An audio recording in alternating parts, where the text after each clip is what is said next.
Today on Sugar Spun Run, I'll be showing you how to make Nutella muffins. Hey Sugar Spun bakers, Sam here, and today I am so excited to be sharing another carefully tested, well-researched, and perfected recipe. These muffins are super soft and fluffy with a fun Nutella surprise. I think you're going to absolutely love them. So let's go ahead and get started by preheating our oven to 425 degrees Fahrenheit. Next, grab yourself a large mixing bowl, and in this we are going to combine 1 3/4 cup of all-purpose flour, 1 3/4 cup. I said that a little funny. 1 cup of granulated sugar, 2 tablespoons of cornstarch, 2 teaspoons of baking powder, a ½ teaspoon of baking soda, and a ½ teaspoon of table salt. Go ahead and whisk everything together until it's nicely combined. I actually got this little whisk out for the wet ingredients, but it was there, so we're just gonna use it for everything. All right, now set this aside. Hold on to this whisk, and in a separate mixing bowl or just in a measuring cup, you are going to want to measure out 1/4 cup of canola or vegetable oil. Either one will work perfectly fine here. To this, we are going to add 1/4 cup of melted unsalted butter. I'm going to use a spatula because butter is going to give these muffins such a nice flavor, so I don't want to waste even a drop of it. We'll add a teaspoon of vanilla extract. We're also going to add 1 large egg, which I'm just gonna crack in a separate bowl, just in case there's any shell that gets in there. Now whisk everything together. You wanna make sure you break up that egg yolk in there. And once this is all combined, we are going to add 1 cup of sour cream. And don't think that's gonna fit, so we are going to put this in a separate mixing bowl. Thought my measuring cup was large enough, but I think that would have been a disaster. Trying to save a dish. Should have grabbed my 2-cup measuring cup. Now we'll whisk this together. You want to get that sour cream nicely combined. If you don't have sour cream, full-fat, plain Greek yogurt would work instead. This mixture will be pretty thick. It'll have much of the sour cream consistency, but so long as it is uniform and smooth, you're good to go. All right, now we're going to add this to our dry ingredients.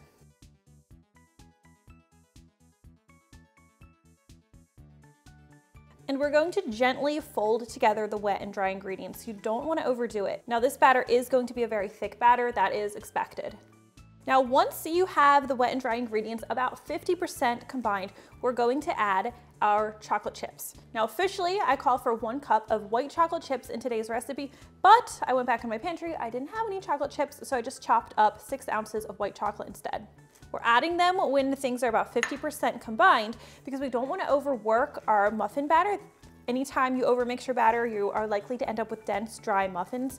So we add it when things are about 50% combined. That way it can continue to combine and incorporate into the batter as you combine the wet and dry ingredients. I feel like I'm saying combine a lot. And that helps keep our muffin batter from becoming overworked.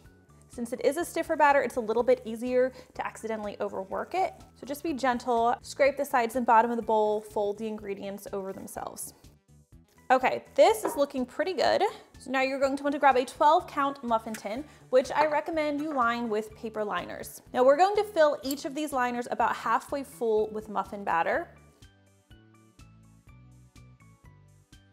And after we've filled all of them, we're going to use our spoons to make little craters or nests in each muffin cup. I'll show you. Now I'm just going to go through and make a nice little nest in each of these. This is where our Nutella is going to go. And this is usually where I realize I didn't put quite enough muffin batter in. So I will remedy that here. Now you don't want that crater or divot that you're making to go all the way to the bottom of the muffin tin. You should not see the bottom of the pan when you're doing this. Oops, I missed one. Yikes. Okay, grab your Nutella, and now we are going to portion a tablespoon of Nutella into each of those little nests that we just made. I am using my tablespoon size cookie scoop. It makes the job nice and easy. So if you need to measure out exactly how much Nutella you need 3/4 cup to fill 12 muffins.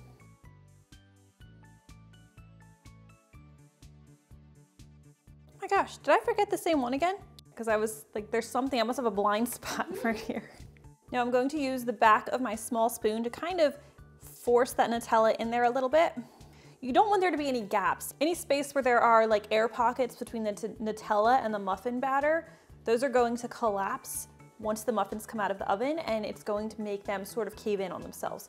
Now, when you're making muffins like this with a dense filling, they tend to kind of cave in on themselves anyway. That's expected to a degree, but it doesn't mean we can't do everything in our power to sort of try to prevent that and still keep them looking pretty with at least decent muffin tops.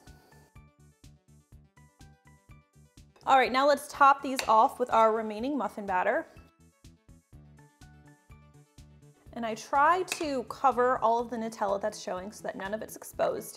And again, sort of forcing the muffin batter down or gently pressing it into the other muffin batter is again going to help prevent any of those air bubbles that would contribute to the muffins caving in on themselves.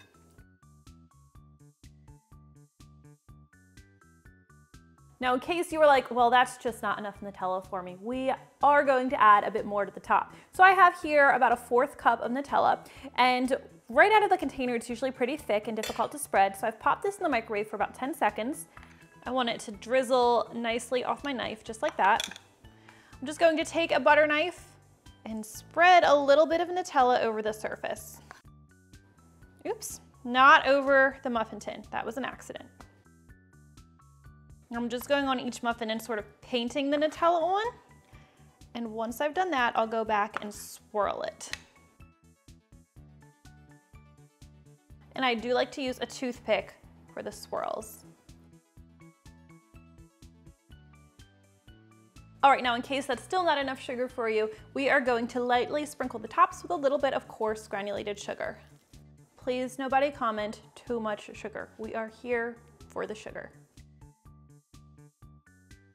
All right, now let's take these over to our oven where we're going to bake them on 425 degrees for 8 minutes. Once that 8 minutes has passed, we're going to reduce the oven temperature to 350 degrees Fahrenheit, and we'll continue to cook the muffins for another 10 to 12 minutes or until the tops are beginning to turn a very light golden brown. We're also going to use the toothpick test. A toothpick inserted in the center is going to come back with Nutella, but you do want to pierce it enough and pull it out and see if there's any wet muffin batter on that. Another helpful way to tell that they are done is you can gently touch the surface of the muffin, and if it doesn't cave in on itself, if it springs back lightly, that's a good indicator that it's done as well. We're going to let these cool in their muffin tins for about 5 to 10 minutes, and then we'll gently remove them to a cooling rack where we'll let them cool completely. All right, these have been cooling for about 15 minutes, and as you can see, they've still held their shape pretty nicely. They haven't caved in on themselves, and that's because of all that work we did making our nests and kind of nudging that Nutella down. And that is all there is to it. That's how easy it is to make these Nutella muffins at home. I hope you guys enjoyed today's recipe, and if you try this one, please leave me a comment and let me know what you think. I always love hearing from you. Thank you guys so much for watching, and I'll see you next time. All right, I'm gonna break this in half so you guys can see that Nutella. And look at that. Oops.